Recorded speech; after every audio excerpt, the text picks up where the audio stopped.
Pengakuan mahasiswa ikut culik Kepala Cabang Bank BUMN, bocorkan pesan sensitif. Para penculik rupanya memiliki tugas tambahan saat membawa paksa Kepala Cabang BUMN Muhammad Ilham Pradipta. Mereka disuruh menyampaikan pesan dari sebuah instansi. Salam tersebut disampaikan penculik ketika sudah berhasil menculik Ilham.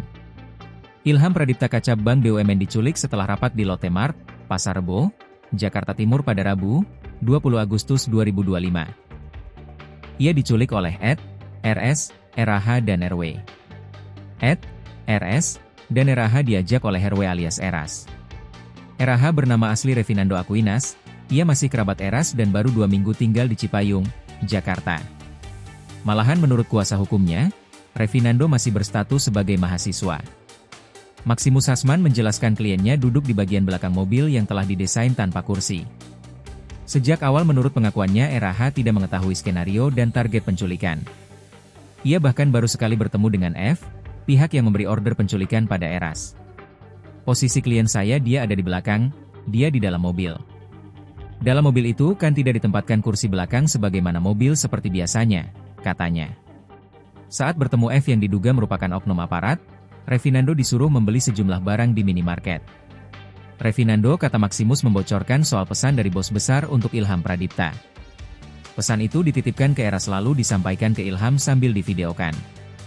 Maximus Hasman tidak berani menyebut secara gamblang tentang terduga oknum aparat di balik penculikan Kepala Cabang Bank BUMN Muhammad Ilham Pradipta.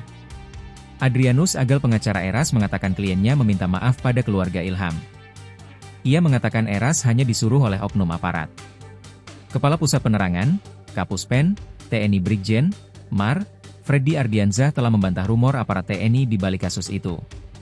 Kepala Cabang Bank BUMN Muhammad Ilham Pradipta diculik di parkiran Lotte Mart, Jakarta Timur pada Rabu, 20 Agustus 2025. Ia ditemukan tak bernyawa di persawahan Desa Nagasari, Serang Baru, Bekasi, Jawa Barat pada Kamis, 21 Agustus 2025. Ilham tewas dengan keasaan kaki tangan terikat dan mata ditutup lakban. Jenazahnya kemudian diotopsi di Rumah Sakit Kramat Jati, Jakarta Timur. Setelah selesai, jasadnya dimakamkan di tempat pemakaman umum, TPU, Situ Gede, Kecamatan Bogor Barat, Kota Bogor. Download Tribun X sekarang, menghadirkan lokal menjadi Indonesia.